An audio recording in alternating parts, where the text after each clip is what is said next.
Lord, you call me the light of the world, light of the world, shine on me, let me be the light of the world. Lord, you call me the light of the world, light of the world, shine on me. 교회와 그리스도인은 마치 바늘과 실과도 같아요. 바늘은 실이 있어야 또한 이렇게 하나하나 이렇게 꼬맬 수 있지 않겠습니까? 또한 마찬가지입니다. 실도 바늘이 있어야 그 온전한 작업을 할 수가 있게 돼요. 바늘과 실이 함께 가는 것처럼 교회와 그리스도인도 함께 한다는 것을 우리는 기억을 해야 돼요. 많은 사람들이 건강한 교회를 꿈꿉니다. 그렇죠? 그런데 건강한 교회는 건강한 그리스도인들이 모여서 함께 만들어진다는 것을 우리는 기억을 해야 돼요. 또한 많은 사람들이 건강한 그리스도인을 꿈꿉니다. 그런데 또한 건강한 그리스도인은 건강한 교회를 통해서 또한 세워지고 만들어지고 또한 이렇게 나아가게 된다는 것을 우리는 기억해야 돼요. 그러므로 오늘 말씀을 통해서 교회와 그리스도인의 관계성과 또한 정의, 또한 이것을 통한 누림을 함께 나눌 건데요. 먼저 그리스도인도 봅시다. 그리스도인의 정의는 다음과 같습니다. 우리 지난달 첫째 주에도 나눴었는데요. 그리스도인은 크리스찬, 헬라어로 크리스티아노스, 곧 그리스도에게 속한 사람이란 뜻입니다. 이는 그리스도의 소유로서 그분은 믿고 구주로 고백한 자, 그리스도를 따르는 사람, 예수님의 제자, 기독교인, 성도, 하나님의 백성을 뜻합니다. 자, 이 그리스도인이라고 하는 것은 그리스도의 것, 그리스도에게 속한 사람이라는 뜻인데요. 이 단어를 쓰면서 함께 우리 그리스도인이 무엇을 해야 되는지를 잘 설명한 구절이 로마서 1장에 있어요. 로마서 1장 1절과 6절인데 예수 그리스도의 종 바울은 사도로 부르심을 받아 하나님의 복음을 위하여 택정함을 입었으니 너희도 그들 중에서 예수 그리스도의 것으로 부르심을 받은 자니라. 아멘. 성경 말씀에 기록되어 있길 우리는 예수 그리스도의 것으로 부르심을 받은 자라고 얘기를 했어요. 그리스도인은 바로 그리스도의 것이에요. 그리고 또한 그리스도의 것으로 또한 부르심을 받은 자. 이것이 너무나 중요한 그리스도의 정의와 우리가 해야 될 가장 필수적이고 핵심적이고 근본적인 것입니다. 조금 자세히 설명을 해드릴게요. 우리 인류가 하나님이 창조하신 맨 처음의 모습은 정말 너무나 아름다운 모습이었어요. 하나님의 형상을 따라 지음받았고 하나님이 만드신 에덴 동산에서 누리고 살 수가 있었어요. 그런데 우리 조상이 되는 아담과 하와가 죄를 저지른 말미암아 죄가 세상에 들어왔어요. 또한 죄로 말미암아 사망이 들어왔어요. 그래서 이 죄로 말미암아 하나님과 우리와의 관계가 깨어지고 죄로 말미암은 죄인은 그 죄의 종이 되고 만 거예요. 영원한 사망과 형벌에 이를 수밖에 없게 된 것입니다. 그래서 영원한 형벌, 지옥에 갈 수밖에 없는 우리를 하나님은 절대로 외면할 수가 없었던 거예요. 우리가 태어날 때부터 가지고 있는 원죄, 우리가 매일매일 짓는 자범죄로 인하여 죄인이 된 우리는 하나님과의 관계가 회복될 수가 없었고 스스로의 능력으로는요, 그것을 말미암아 죽을 수밖에 없게 되었어요. 이것을 하나님께서는 회복하여 주기를 원하셨어요. 그래서 어떻게 하냐? 예수님, 독생자 예수님을 이 땅에 보내주셨습니다. 예수님께서는 십자가에 못 박혀 죽으심으로 우리의 모든 죄를 짊어지고 죽으셨어요. 그의 십자가의 보혈로 우리의 모든 죄의 값을, 그 사망의 값을 치르셨어요. 그래서 그리스도의 보배로운 피로 우리는 사신바 되었습니다. 이전까지는 죄의 종이었으나 예수님의 십자가에 죽으시어 말미암아 우리는 이제는 죄의 종이 아니라 성령의 생명의 법이 함께하는 하나님의 자녀가 된 거예요. 죄와 사망의 법이 다 끊어진 거예요. 죄의 담이 무너진 거예요. 십자가 보혈로. 그래서 어떻게 했냐? 예수 그리스도의 십자가의 보혈의 피로 우리는 사신바 되었기 때문에 우리는 주의 것이 되었어요. 예수님을 믿으면 십자가의 능력이 우리 삶의 능력이 되어서 우리는 예수님의 것으로 살아야 되는 거죠. 예수님의 것이 되어서 하나님의 자녀가 되고 하나님이 주신 모든 것들을 누리며 살아가는 천국 백성, 승리하는 하나님의 사람이 된 것입니다. 이것이 복음의 핵심이고 그리스도인이 그리스도에 불리게 되는 그런 모습이에요. 바로 예수님의 보혈 피로 사신바된 그리스도의 권, 소유권이 예수님께 있는 것이 그리스도인이에요. 그런데 예수님께서는 우리를 그리스도인으로 삼으시고 우리를 구원하여 주시고 우리를 또한 예수 그리스도의 것으로 또한 부르심을 받았다라고 얘기해요. 이 부르심이라는 단어가 너무 중요해요. 왜? 부르심이 바로 그리스도인들이 무엇을 해야 되는지를 말하여 주고, 또한 이 부르심이 무엇을 할 때 하나님이 강력하게 역사하여 주시는지를 나타내는 너무나 중요한 단어이기 때문에 그래요. 부르심의 목적. 자, 그렇다면 하나님께서는 왜 우리를 부르셨을까요? 무엇 때문에 부르셨을까요? 이 땅에 살아가면서 그리스도인이 해야 될 그 부르심의 그 목적과 일은 무엇일까요? 제가 조금 전에 읽었던 로마서 1장 1절과 6절 말씀을 제가 한 번 더 읽어드리겠습니다. 예수 그리스도의 종 바울은 사도로 부르심을 받아 하나님의 복음을 위하여 택정함을 입었으니 너희도 그들 중에서 예수 그리스도의 것으로 부르심을 받은 자니라라고 말했습니다. 성경 말씀은 부르심을 받아 하나님의 복음을 위하여 택정함을 받았다 그랬어요. 즉 하나님이 우리를 부르신 목적은요, 하나님의 복음을 위해, 다른 말로 하나님의 복음 말씀을 전하며 또한 주님 다시 오실 그때까지 예수 그리스도의 신부로서 순결한 모습으로 하나님 나라를 예비하며 복음을 전하기 위하여 우리를 부르셨다는 것이에요. 우리가 기억해야 될 것은 예수님의 것인 그리스도에는 이 부르심의 사명이 있다는 것을 반드시 기억하고 나아가야 되는 것입니다. 그래서 예수님께서 십자가의 구원을 완성하시고 이제 부활하셨죠. 부활하시고 이제 승천하실 때 우리에게 주신 명령이 있어요. 우리 모든 사람을 부르면서 하신 명령이 있어요. 그것이 무엇이냐면 마태복음 28장 19절 말씀과 20절 말씀에 이렇게 말해요. 그러므로 너희는 가서 모든 민족을 제자로 삼아 아버지와 아들과 성령의 이름으로 세례를 베풀고 내가 너희에게 분부한 모든 것을 가르쳐 지키게 하라. 볼지어다 내가 세상 끝날까지 너희와 항상 함께 있으리라 하시니라. 아멘. 예수님께서 부활하시고 이제 승천하시면서 다시 오시는 것을 말씀을 주시면서 우리에게 주신 명령이 있어요. 우리를 뭐로 부르셨냐? 너희는 가서 제자 삼으라고 우리를 부르셨어요. 성부, 성자, 성령의 이름으로 세례를 베풀고 예수 그리스도를 전하라는 것입니다. 그것이 바로 우리가 부르심을 받은 사람 그리스도인들이 반드시 해야 되는 모습이고, 그리고 또한 이 땅을 살아가는 이유라는 것입니다. 교회가 원어로 에클레시아예요. 에클레시아가 어떻게 단어가 되냐면, 액은 뭐냐면은 밖으로라는 뜻을 갖고 있어요. 그 클레시아의 또한 그 원어가 되는 그 어건이 된 것은 칼레오인데, 칼레오는 부르다는 뜻을 갖고 있어요. 즉 부르심을 받고 모인 게 바로 교회예요. 부르심을 받은 공동체가 바로 교회라는 것입니다.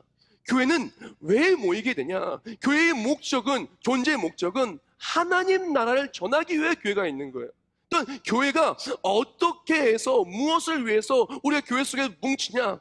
사명을 감당하는데, 부르심의 사명을 감당하는데 나 혼자서는 그 사명을 온전히 감당할 수 없기에 부르심의 사명을 일깨우고 함께 사명을 감당하기 위해 모인 것이 바로 교회라는 거예요. 여기서부터 바로 교회의 존재 목적과 교회가 생겨나가는 이유가 바로 나오게 되는 거예요.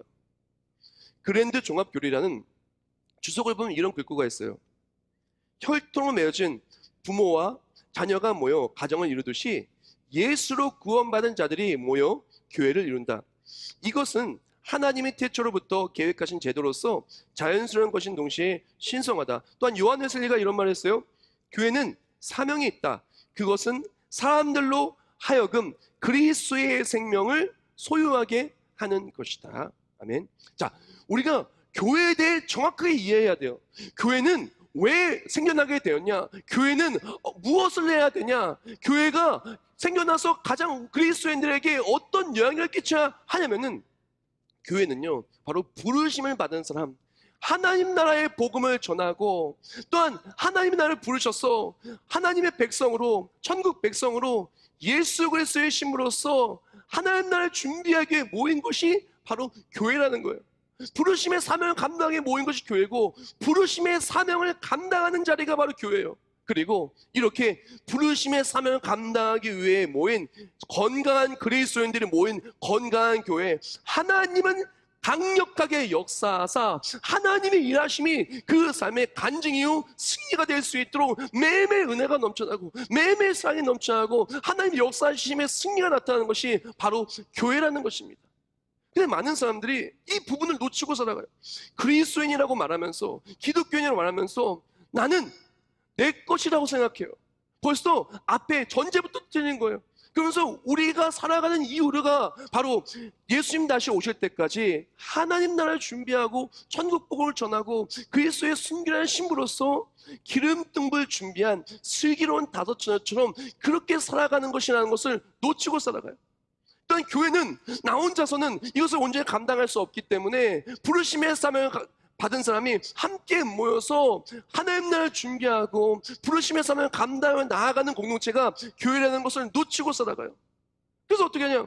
교회의 존재 목적이 마치 내 만족을 위해서, 직장이 잘 되기 위해서, 자녀가 잘 되기 위해서, 대인관계의 폭을 넓히기 위해서, 때로는 뭐 그냥 아무것도 안 하고 가면 약간 찝찝하니까 교회라도 다니고 나가면 혹시라도 잘 될지 몰라, 그런 미신적인 요소를 가지고, 또는 교회 속에서 교회 가면은 혹시 마음이 평안해서, 그래서 교회를 오시면 많이 있을 수 있습니다. 때로는 몸이 아픈데 몸이 낫기 위해서. 사랑하는 여러분, 몸이 아프면 병원 가는 게 맞는 거예요. 지식을 이렇게 키우기 위하면요, 지식을 키우기 위한 학업적인 성취가 있는 그런 곳에 세미나나 학교나 그런 학원에 가는 게 더 맞는 거예요. 평안하기를 원한다면 조용한 곳에서 쉬는 게 나을 수 있어요. 그럼에도 불구하고 교회에서 건강이 회복되기도 합니다. 마음의 평안을 누리기도 합니다. 만족을 누리기도 합니다. 하나님 주신 기쁨을 누리기도 합니다. 왜 그렇게 되냐면요, 부르심의 사명을 감당하기 모인 공동체 속에서 부르심의 사명을 감당하기 위하여 하나님께서는 아픈 것도 낫게 해주세요. 하나님 막힌 것도 뚫어주십니다. 때로는 힘들어하는 우리에게 위로도 해주십니다. 세상에 줄 수 없는 평강도 주십니다. 세상에 줄 수 없는 진정한 만족과 행복도 주십니다. 부르심의 사명을 감당하기 위하여 하나님께서는 교회에 강력하게 일하여 주시는 것이에요. 우리가 기억해야 될 것은 교회의 존재 목적은 나의 만족도 아니요, 우리 건강의 회복도 아니요, 그리고 또한 내가 원하는 그 무언가를 하나님으로부터 받기 위함도 아니라는 거예요. 반면에 우리가 그리스도인으로서 하나님의 부르심의 사명을 감당하기 위해 교회에 모일 때 하나님께서는 사명을 감당할 수 있도록 건강도 주시고 앞길도 열어주시고 막힌 것도 뚫어주시고 지혜도 주시고 만나의 축복도 주시며 모든 것을 할 수 있는 능력 또한 주신다는 것입니다. 우리가 기억해야 할 것은 교회의 존재 목적은 바로 하나님의 부르심을 따라 사명을 감당하게 모였다는 것을 우리는 기억해야 되는 것입니다. 초대교회가 정말 이상형이 될 만한 너무 이상적인 교회 아니겠습니까? 많은 사람들이 초대교회처럼 되기를 원해요. 초대교회가 왜 모였는지 압니까? 초대교회는요, 물질이 막 넉넉히 지교에 모인 것이 아니었어요. 오히려 가지고 나온 모든 물질을 다 성도들에게 나누어 주고 교회를 위해 사용했어요. 초대교회는 자녀들이 잘 되기 위해서 모인 거 아닙니다. 초대교회는요, 예수를 믿는다는 이유로 자녀들이 모든 학업의 문이 막히게 되었어요. 직장과 사업이 잘 되기도 아니었습니다. 직장에서 쫓겨나가고 평생을 일군 그런 사업체와 가업이 다 빼앗기기도 했어요. 그럼에도 불구하고 초대교회가 놀라운 역사가 있었던 것은, 초대교회는 부르심의 사명을 가지고 예수 그리스도를 기다리며 복음을 전하기 위해 모였어요. 근데 놀랍게도요, 우리는 예수님을 전하기 위해서 예수 그리스도의 신부로서 하나님 나라 준비하여 모였는데, 모인 곳에 놀라운 기적의 역사가 있는 거예요. 날 때부터 일어나 걸을 수 없는 사람이 일어나 걷게 되고요, 병든 자가 나음 받게 되고요, 귀신 들린 자의 귀신이 쫓겨나가게 되고요, 깨어졌던 관계 회복되고요, 아무것도 없어서 못할 줄 알았는데 하나님이 채워주신 걸 체험하고요, 막힌 것이 뚫리고 길이 없는 곳에 길이 생겨나고 기도의 응답을 누리고 이전에 누리지 못했던 기쁨을 누리고 하나님의 역사하심이 매일매일 체험되어지며 하나님의 보호하심이 그 간증이 되었던 것이 바로 초대교회였다는 것입니다. 사랑하는 여러분, 우리가 진정 능력 있는 교회, 건강한 교회, 건강한 그리스도인, 하나님의 강력하신 역사하심이 내 삶의 능력이 되기를 원한다면 그리스도인이 누군지, 그리스도인이 무엇을 해야 되는지, 교회는 무엇을 해 모였는지를 기억할 때 하나님의 강력하신 능력과 역사하심 또한 내 삶에 나타나게 되는 것입니다. 여기서 오늘의 첫 번째 묵상글입니다. 하나님의 강력하신 역사하심은 바로 부르심을 감당하기 위해 살아가는 그리스도인들에게, 또한 부르심의 사명을 감당하는 교회에게 강력하게 나타나게 된다. 우린 그것을 기억을 해야 돼요. 많은 사람들이 교회 와서 은혜 받기 원해요. 교회 와서 회복되기 원해요. 교회 와서 정말 간증이 있기를 원해요. 신앙생활하면서 하나님의 일하심을 체험하기를 원해요. 강력하신 하나님의 일하심을 다 소망합니다. 근데 왜 누구는 체험하고 누구는 체험하지 못하냐? 바로 여기서 있어요. 생각해 봅시다. 우리의 목적지가 부산이라고 칩시다. 내비게이션에 부산을 딱 찍었어요. 그래서 부산역을 찍었어요. 하고 잘 따라가면 부산역에 도착할 거예요. 근데 내비게이션은 강원도 속초를 찍고 부산에 가려고 막 운전하고 가봐요. 부산에 도착하겠습니까? 도착할 수가 없어요. 왜? 방향이 완전히 달라요. 속초 갔다가 부산을 가려면 삥 돌아가야 돼요. 방향이 완전히 다른 겁니다. 또 생각해 봅시다. 짜장면 집에 가서 햄버거 주세요 하면 햄버거가 나올까요? 햄버거가에 가서 짜장면 주세요 하면 나올까요? 왜? 항목이 달라요. 잘못된 것을 부르고 있는 거예요. 받을 수가 없는 거예요. 가질 수가 없는 거예요. 먹을 수가 없는 거예요. 누릴 수가 없는 겁니다. 우리도 마찬가지입니다. 교회의 목적지, 그리스도인의 목적지는 어디냐면은 바로 하나님 나라고, 우리가 살아가면서 우리에게 하나님의 역사하심을 체험하는 것은 부르심의 사명을 감당할 때 하나님의 강력하신 역사하심을 체험하게 되는 거예요. 하나님의 강력하신 역사하심을 체험하기 원한다. 그렇다면 우리는 내가 그리스도인 예수 그리스도의 것으로 부르심의 사명을 감당하게 살아간다는 그 우리 삶의 이유부터 정확하게 알고, 교회에 왔다, 교회에 와서 우리가 교회에 모이는 이유는 나 혼자 사명을 감당하기 너무나 힘들고 나 혼자 사명을 감당하기 힘든 상황 속에서 자꾸 부르심의 소명에 잊혀져 가기 때문에 그 부르심을 일깨워주는 교회로 모였다는 것을 우리는 기억해야 돼요. 여기서 두 번째 묵상글입니다. 건강한 교회는 부르심의 사명을 일깨워주고, 또한 건강한 그리스도에는 그 부르심의 사명을 교회와 함께한다. 이것이 너무 중요한 부분입니다. 건강한 그리스도인은 어떤 사람이 건강한 그리스도인이냐? 바로 부르심의 사명을 따라가는 사람이 건강한 그리스도인이에요. 건강한 교회는 어떤 교회가 건강한 교회냐면 자꾸 부르심의 사명을 일깨워줘야 돼요. 내가 누군지, 내가 무엇을 해야 되는지, 교회는 우리가 어떻게 해야 하나님의 강력하신 역사하심을 체험할 수 있는지 그것을 나눠야 되는 것입니다. 아무것도 하지 않아 함께 가만두는 것이 좋은 교회가 아니에요. 아무것도 하지 않는 신앙생활이 아름다운 신앙생활이 아니에요. 아무것도 하지 않으면 아무 일도 일어나지 않아요.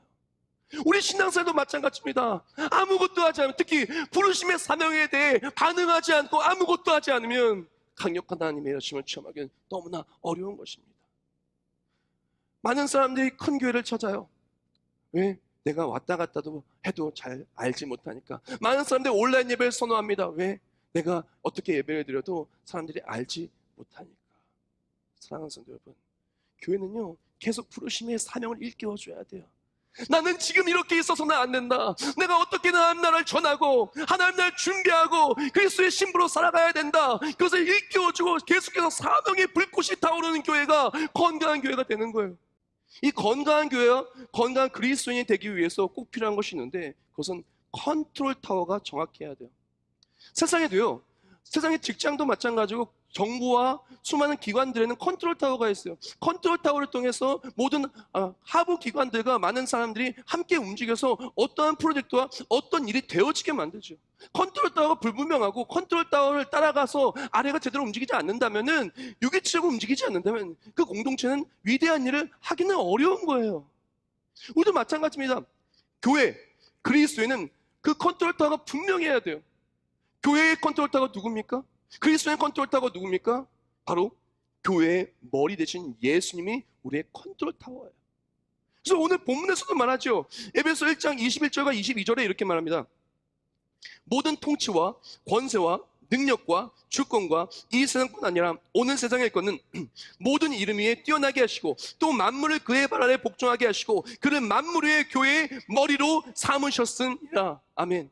우리가 기억해야 되는 그리스도인은요, 그리스도인의 그 존재의 이유는 바로 하나님 나라 올 때까지, 주님 만날 때까지 그리스도의 신부로서 하나님 나라 전하는 것이 우리가 이 땅에 살아가는 이유고, 교회는 그 부르심의 사명을 함께 감당하며 부르심을 일깨우며 그 사명을 감당해 달려가는 것이 교회고, 그 교회가 그랬던 그리스도인들이 어떻게 살아가야 되냐? 우리의 컨트롤 타워가 되는 예수 그리스도를 따라가야 돼요. 이것은 무엇이냐? 하나님을 따라가고 우리가 하나님의 통제에 들어가고 교회의 통제에 들어가고 그리스도의 말씀, 바로 말씀의 통제에 들어가서 살아갈 때 그것이 바로 온전한 그리스도인으로서 하나님의 역사하심을 체험하는 놀라운 간증이 나타나는 삶이 된다는 것입니다. 여기서 오늘의 세 번째 묵상글입니다. 건강한 교회와 위대한 일을 하는 그리스도인은 머리 되시는 예수님을 섬기며 교회 안에서 연합되어서 떨어지지 말고 한 몸이 되어야 한다. 성경 말씀은요, 예수님의 머리라고 말합니다. 그리고 또한 바로 교회가 예수 그리스도의 몸된 교회라 그래요. 우리를 뭐라고 말하냐? 우리를 그의 지체라고 말합니다. 한 몸이 되어야 돼요. 지체는 떨어질 수가 없어요. 그래서 요한복음 15장 5절에서 이렇게 말해요. 나는 포도나무요, 너희는 가지라. 그가 내 안에, 내가 그 안에 거하면 사람이 열매를 많이 맺나니 나를 떠나서는 너희가 아무것도 할 수 없음이니라라고 말해요. 우리가 기억해야 될 것은 그리스도에는 컨트롤 타워, 머리가 분명해야 돼요. 머리가 누굽니까? 예수님이에요. 하나님의 통제를 받고 교회의 통제를 받고 말씀의 통제를 받아서 바로 그리스도의 몸된 교회의 그 지체가 딱 붙어 있어야 돼요. 떨어져서는 안 돼요. 이것이 하나님의 역사하심을 체험하는 그 핵심이라는 것입니다. 생각해봅시다. 포도나무에 가지가 떨어졌어요. 열매를 맺겠습니까? 맺을 수 없는 거예요. 우리도 마찬가지입니다. 많은 사람들이 컨트롤 타워가 바뀌어요. 교회 주일날 와서는 컨트롤 타워가 하나님이에요. 교회예요. 그러나 예배 끝나는 순간 그 나무에서 가지가 떨어져 나가요. 떨어져 나가면 어떡합니까? 우리가 진정 세상에서 하나님의 강력하신 역사하심을 체험해야 되는데 세상에서는 하나님의 일하심을 체험하지 못하는 거예요. 또 성경 말씀에 말하기를 우리를 그 지체라 그랬어요. 생각해보세요. 사람 몸을, 팔을 뺐다가 뜯었다가 붙였다가 뜯었다가 붙였다가 하면 어떻게 돼요? 말도 안 되는 잔인한 일 아니겠어요? 그러면 우리도 마찬가지입니다. 우리가 한 몸이에요. 하나님과 한 몸입니다. 교회를 통해서 한 몸이 되었어요. 그런데 자꾸 떨어지면 어떻게 됩니까? 매일 주일 전에 와서 회복을 구해야 돼요. 은혜를 체험하기 전에 회복을 구해야 되고 맨날 찢어진 것, 아픈 것, 상처받은 것, 넘어진 것, 그런 것들 투성인 거예요. 우리에게 오늘날 필요한 것은 무엇이냐면은 바로 이것이에요. 하나님께 붙어있는 것, 떨어지지 않는 것. 그래서 컨트롤 타워가 되는 하나님 예수 그리스도를 따르고 교회를 따르고 또 말씀을 따르는 것, 이것이 너무나 중요한 거예요. 그래서 종교개혁을 한 마틴 루터가 이런 말을 했어요. 할 수 있는 대로 그리스도 안에서 하나가 되어라. 그리고 어떤 일이 있어도 나누어지지 말아라. 너무 중요한 부분입니다. 우리가 교회는 어떤 역할이냐면요, 바로 세상으로 자꾸 나가려고 하고 떨어지려고 하는 우리를 예수 그리스도로 붙어 있을 수 있는 게 교회의 역할이에요. 바로 교회는 예수님의 몸이기 때문에 컨트롤 타워 되는 머리를 따라갈 수 있도록 우리 성도를 묶는 것이 바로 교회예요. 그러면 어떻게 하냐? 교회의 통제, 하나님의 통제, 또한 말씀의 통제를 받아 나가야 돼요. 그때 하나님의 강력하신 역사하심이 우리 삶에 간증되는 것입니다. 이제 마지막 부분이요. 정말 너무나 은혜 받은 부분인데, 이렇게 건강한 교회, 건강한 그리스도인으로서 컨트롤 타워 된 예수님을 따라갈 때 하나님의 강력하신 역사하심이 나타나는데, 이 부분을 에베소 1장 23절 말씀이 너무 잘했어요. 영어 성경의 더 은혜에 대해서 영어 성경도 좀 함께 볼게요. 교회는 그의 몸이니 만물 안에서 만물을 충만하게 하시는 이의 충만함이라고 말했어요. 이 부분을 영어 성경에 뭐라고 쓰냐면은 Who fills everything이라고 했어요. 바로 하나님께서 everything, 모든 것을 다 채워주신다는 거예요. 우리 컨트롤 타워 된 예수 그리스도를 따라가고 부르심의 사명을 간단히 나아갈 때 하나님의 everything, 모든 것을 다 채워주시는 거예요. 직장도, 마음도, 삶도, 모든 내가 할 수 없는 모든 부족함들도 하나님이 다 채워주시는 거예요. 내가 능력이 없어서 내게 능력을 주시는 거예요. 그래서 빌립보서 4장 13절 말씀이 이렇게 말합니다. 내게 능력 주신 자에서 내가 모든 것을 할 수 있느냐. I can do everything. 이라고 성경 말씀을 말하고 있어요. 즉 우리 그리스도인들은 능력이 어디가 있냐? 예수 그리스도를 교회를 통해서 하나 되어 붙어 있고 머리 되신 예수님을 따라갈 때 하나님이 강력하게 역사하여서 모든 것을 할 수 있도록 채워주시는 거예요. 나의 부족함 채워주시는 거예요. 나의 연약함 채워주시는 거예요. 나의 질병 낫게 해주시는 겁니다. 나의 막힘 뚫어주시는 거예요. 그래서 오늘 에베소 1장 23절 말씀 후반부를 보면 너무나 또 은혜가 되는 성구절이 또 있어요. 보면은 Who fills everything 다음에 뭐라고 쓰냐? In every way. 바로 모든 방법, 모든 길, 하나님께서 충만하게 채워주신다는 것입니다. 길이 막히면 길을 열어주시는 겁니다. 웨이메이커, 길을 열어주시는 거, 길을 만드시는 주예요. 또 그뿐만이 아닙니다. 하나님께서는 내가 방법이 없으면 방법을 만들어주시고 놀라운 기적의 역사로 부르심의 사명을 감당할 수 있도록 강력하게 역사해 주시는 겁니다. 교회가 어디에 능력이 있냐? 부르심의 사명을 감당할 때 하나님이 길을 내어주시는 겁니다. 부르심의 사명을 감당할 때 하나님의 기적적인 방법이, 하나님의 기적적인 일하심이 우리 삶의 방법이요 능력이 되는 것입니다.